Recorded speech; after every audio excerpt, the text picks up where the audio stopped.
Salam sejahtera bagi kita semua, para guru besar, konsultan, dan teman sejawat. Selamat datang di acara Sinas Jambi 2021.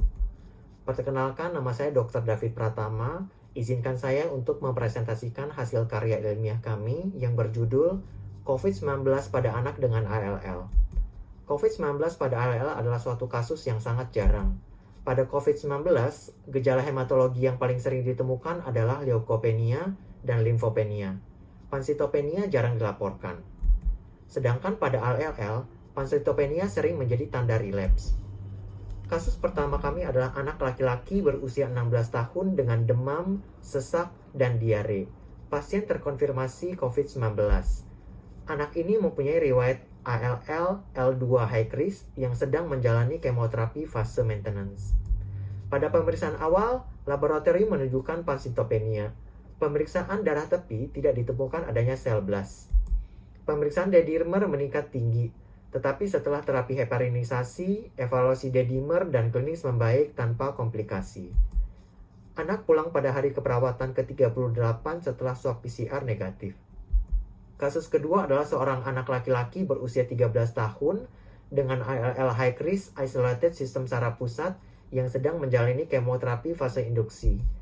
Pasien kontrol rutin dengan keluhan nyeri menelan dan sariawan di dalam mulut. Pemeriksaan lab awal didapatkan pansitopenia.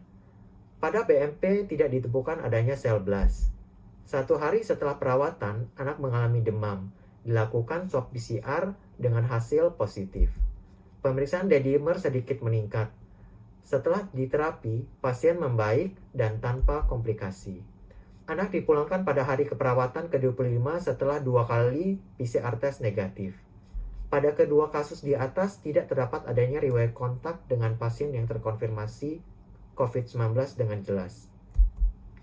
Kasus di atas menunjukkan gejala ringan sedang. Hal ini dapat disebabkan karena yang pertama, imunosupresi akibat kemoterapi, sehingga badai sitokin tidak terjadi. Afinitas virus SARS-CoV-2 terhadap S2 pada anak lebih rendah. Pembatasan aktivitas sosial pada anak-anak imunodeficiensi mengurangi terpaparnya terhadap virus yang lebih ganas dan respon innate immunity yang tinggi pada anak-anak.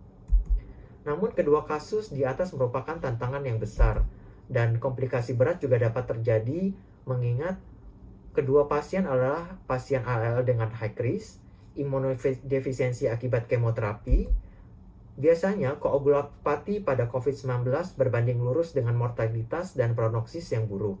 Kemudian masih terdapat terbatasnya sumber dan tata laksana COVID pada ALL.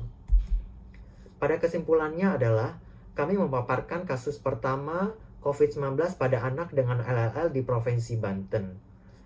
Pansitopenia yang sering terjadi menjadi tanda relapse dapat merupakan gejala awal COVID-19 pada masa pandemi. COVID-19 pada anak dengan ALL tampaknya memberikan luaran yang baik, namun masih dibutuhkan data dan penelitian dalam hal ini. Terima kasih, sekian dari presentasi saya.